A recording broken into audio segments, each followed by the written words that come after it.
Bonjour. Oui, le chômage crée des situations dures et injustes. La pauvreté ressurgit dans nos sociétés développées, alors même que l'on nous promettait l'abondance pour tous et pour toutes. Eh bien aujourd'hui, avec la complicité de Jean Carlier, journaliste, avec Solange Ferney et Michel Duchesne, nous allons aborder les solutions proposées par les écologistes pour répondre au chômage. Bien, j'ai une formation supérieure de 3e cycle, j'ai 3 doctorats, j'ai une formation supérieure également en musique, et j'ai 29 ans, ce qui fait 2 raisons, et la formation supérieure est large pour ne pas trouver de travail. Parce que ma formation étant essentiellement littéraire et artistique n'intéresse pas les employeurs, que l'enseignement est bouché actuellement, et d'autre part, pour la qualification artistique, vu la façon dont fonctionne la NPE, c'est-à-dire qu'elle ne marche que pour les gens qui n'en ont pas besoin, il m'est impossible de m'en servir pour trouver des contrats. Passé 26 ans, on se retrouve, comme on disait tout à l'heure, avec aucune certitude d'avoir un emploi. On est mis de côté, on est bon vraiment pour la retraite. Et puis, quand on voit tous ces gens qui se trouvent dehors et tout du jour au lendemain, on n'arrive pas à comprendre pourquoi, on n'arrive pas à... Mais celui-ci, il se marginalise davantage au fil des mois et il arrive au bout de 3 ans, 4 ans, 5 ans et là, il n'y a plus du tout de raison pour qu'il trouve du travail parce que je n'ai pas travaillé depuis 4 ans, 5 ans, 6 ans, 7 ans, c'est foutu pour lui, complètement foutu à mon avis.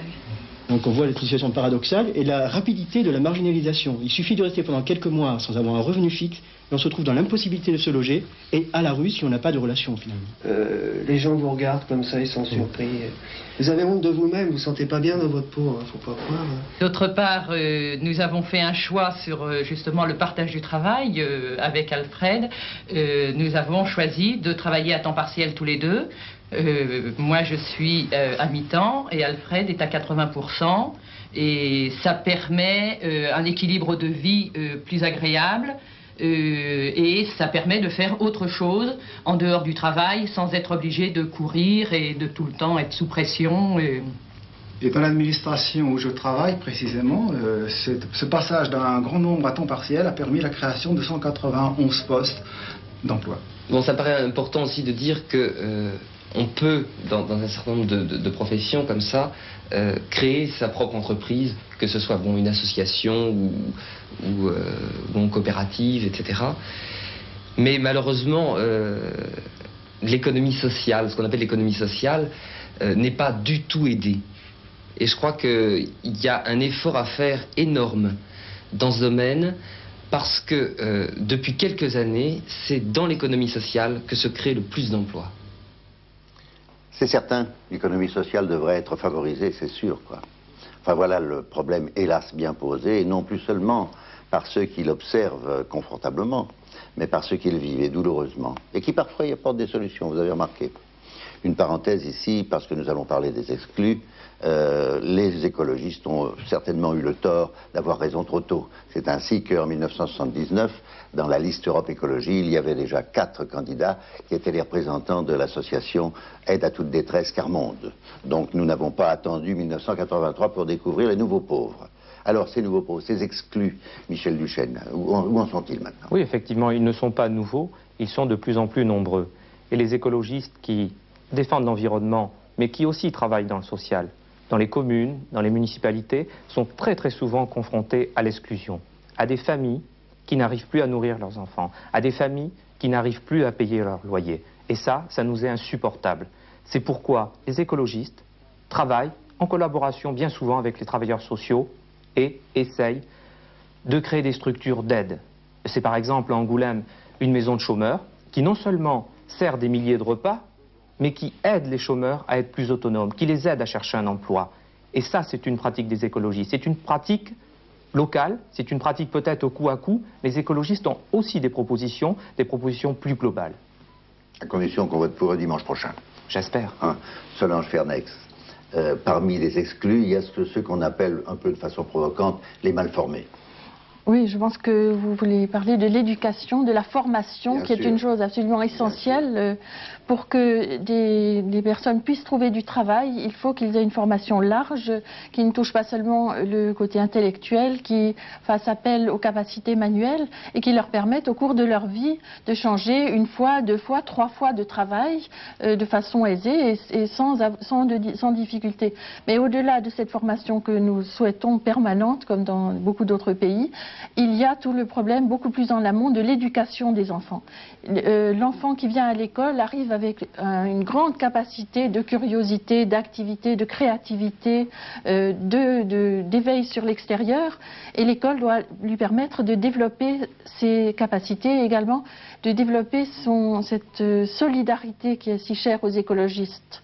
Au lieu de développer l'élitisme, vraiment de l'ouvrir sur les problèmes du monde et de le former à prendre ses responsabilités, parce que finalement le monde de demain se prépare aujourd'hui et c'est à l'école. Ce sont des citoyens responsables, connaissant le fonctionnement de notre société et capables d'influer pour qu'elle change et que ça devienne une société où ils fassent bon vivre et où chacun puisse trouver sa place. Que les enfants formés aient une formation de leurs parents peut-être. Et ça aussi, nous avons reçu de nombreuses lettres d'enfants qui nous disent que sensibiliser un problème dans leur ville, soit de pollution de l'eau, soit de destruction de l'environnement, de fin dans le monde, de course des armements, ils en parlaient à la maison à leurs parents et que finalement ça changeait l'opinion de leurs parents. Merci Solange Fernex d'avoir terminé sur un message d'espoir, mais enfin malgré tout, c'est un petit peu irrespirable depuis un moment de parler de tous ces problèmes-là. Alors je vous propose de retrouver notre très vieux slogan et de faire l'humour, pas la guerre.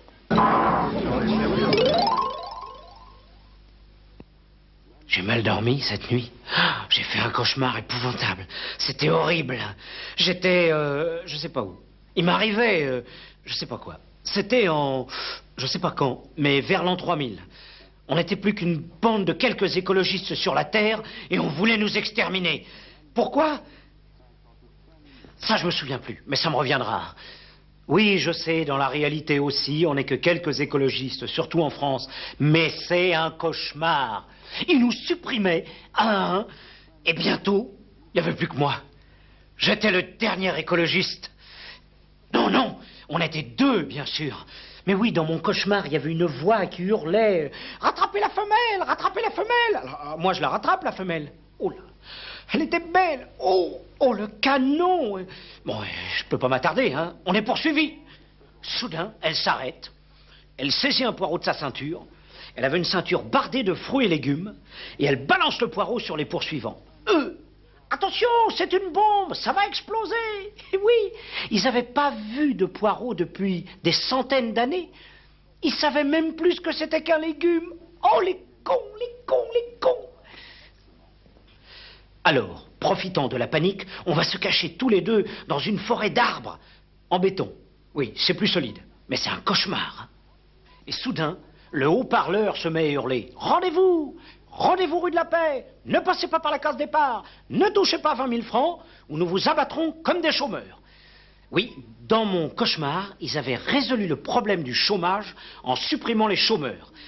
C'est un cauchemar, hein, mais c'est efficace. Nous savions que nous étions perdus.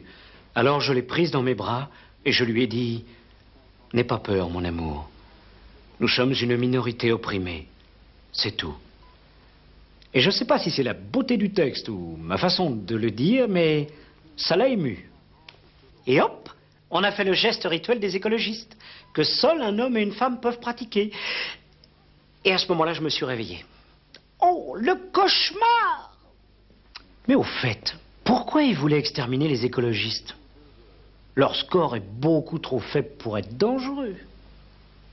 À moins que, dans le futur, ils deviennent puissants. Bon sang, mais c'est bien sûr. Ça voudrait dire que dès maintenant, vous allez voter écologiste en masse. Non. Non, ça c'est un rêve. Merci Marc Jolivet pour cette nouvelle version des 5 dernières minutes. Malheureusement, après le rêve qui finit bien, nous allons retourner au cauchemar, c'est-à-dire au cauchemar vécu, celui-ci qui est le cauchemar du chômage. Antoine Wechter, tous les autres candidats semblent être devant un fait accompli dans le chômage. Non seulement ça, mais il me semble que leur l'aggravation du chômage est programmée quasiment, même pas. Alors pour les écologistes, ni fait accompli, ni solution miracle.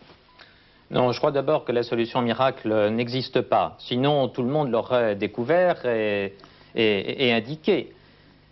Au cours des 20 dernières années, nos gains de productivité se sont multipliés de manière considérable. Mais nous sommes aujourd'hui incapables de répartir correctement ces richesses que nous produisons en abondance et incapables de répartir correctement le travail nécessaire pour répartir ces richesses. Alors, la proposition que nous formulons, eh bien, c'est de réduire la durée du travail. C'est de la réduire à 35 heures, mais sans compensation salariale, parce qu'il y a les contraintes extérieures.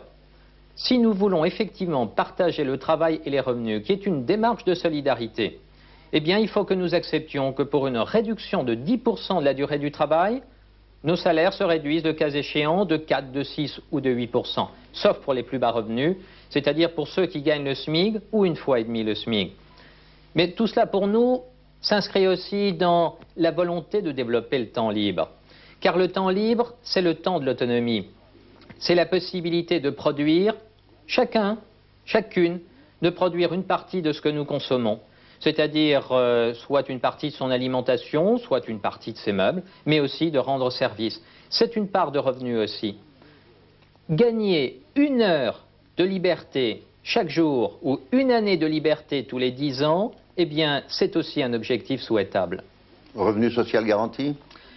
Oui, il faut bien reconnaître que la réduction de la durée du travail ou la priorité accordée à la formation, ça ne suffira pas à régler le problème du chômage totalement. Il s'en trouvera toujours qui, en raison de handicaps sociaux, de handicaps culturels, se retrouveront au chômage, soit pour une durée longue, soit pour une durée courte. Alors, il faut que nous affirmions le droit pour chacune et pour chacun d'avoir les ressources suffisantes pour se nourrir, se vêtir, se former ou se loger décemment. Pour cela, eh bien, il faut que nous ayons une garantie de revenus dans tous les cas de non-emploi. Cette garantie de revenus, elle s'inscrit dans le cadre d'une réforme profonde de la protection sociale. Une protection sociale que nous voulons unifier, c'est-à-dire un régime pour toutes les catégories, que nous voulons décentraliser, de telle sorte que les usagers prennent en charge la gestion de la protection sociale, et enfin progressivement fiscaliser, car c'est la seule solution pour demain assurer réellement le financement de cette protection sociale. Est-ce que tu pourrais t'adresser au petit garçon qui est sur tes épaules, sur l'affiche que maintenant beaucoup de gens connaissent, et lui dire qu'il aura, lui, au XXIe siècle, un vrai emploi, pas un tuc seulement, quelque chose de solide, quoi, qu'il puisse espérer, quoi. Lui donner de l'espoir, et puis dire à ses parents de voter vert, peut-être dimanche prochain. En fait, le XXIe siècle, c'est nous qui le décidons aujourd'hui. Parce que les décisions d'aujourd'hui, elles déterminent la réalité de demain. Un emploi, en fait, ce n'est pas à travers les remèdes des autres.